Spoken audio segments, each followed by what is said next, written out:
Assalamualaikum warahmatullahi wabarakatuh. Allahumma sholli ala Sayyidina Muhammad wa ala ali Sayyidina Muhammad.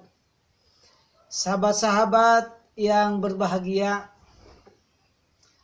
kalau kita lihat sejarah masa lalu, Islam datang di Mekah. Mekah disinari oleh Islam. Itu tentu dengan penuh kedamaian, dengan penuh kasih sayang. Tapi kenapa pada saat itu terjadi banyak peperangan, banyak pertempuran? Tentu banyak faktornya.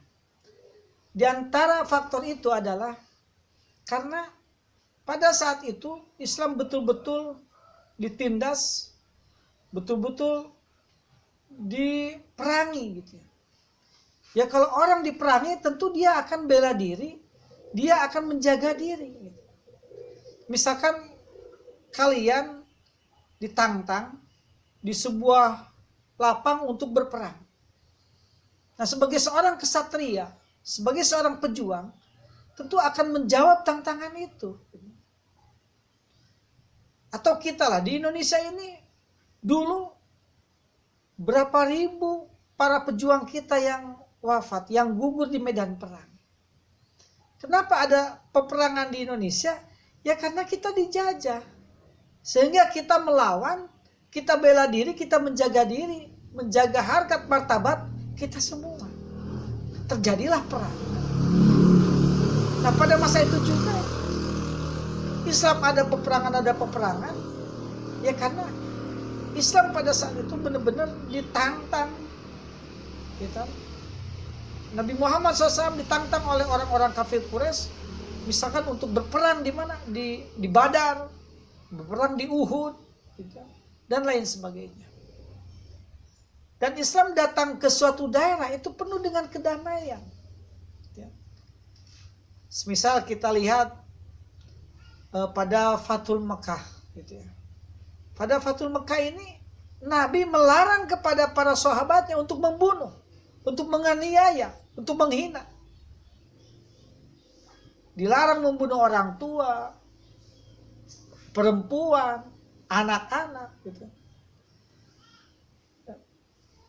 Pasukan Nabi itu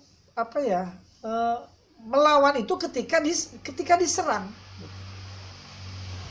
Jadi Islam itu benar-benar dengan perdamaian, betul-betul dengan kasih sayang. Dan ini pun ditunjukkan oleh panglima perang Islam, semisal Salahuddin Al-Ayyubi. Gitu. Ketika pihak lawannya, panglimanya itu sakit, itu Raja Salahuddin itu menyamar jadi tabib, jadi dokter untuk mengobati raja lawannya, yaitu Raja Richard sang hati singa. Gitu. Itu diobatin dulu. Baru setelah sembuh, perang dilanjutkan kembali. Jadi perang yang orang Islam lakukan itu pada masa itu karena ditantang, juga karena diserang. Sehingga kita membela diri dan kita menjaga harkat martabat kita. Nah, sahabat-sahabat yang berbahagia.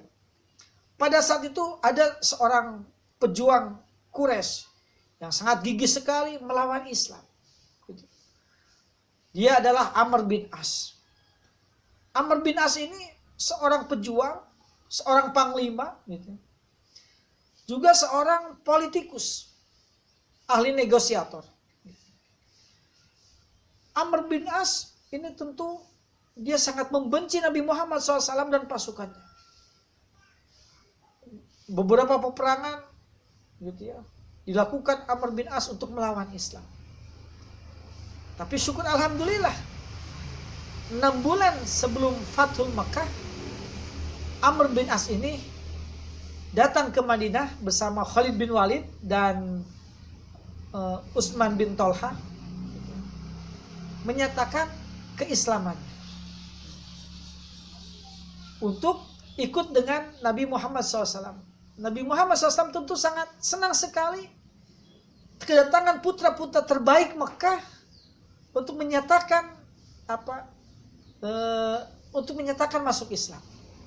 Wah, sangat senang Nabi Muhammad SAW. Dan ini merupakan kemenangan bagi Islam yang perlu disyukuri.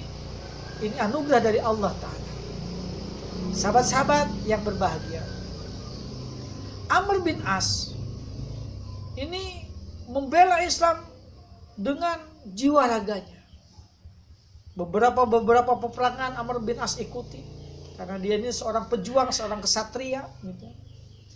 Sampai Nabi wafat gitu, diganti oleh Khalifah Abu Bakar. Amr bin As ini tetap ditunjuk oleh Khalifah Abu Bakar untuk memimpin pasukan. Perluasan Islam dengan penuh kedamaian, dengan penuh kasih sayang. Kemudian Khalifah Abu Bakar wafat, Khalifah Umar bin Khattab ini menyuruh Amr bin As membawa pasukan ke daerah Mesir.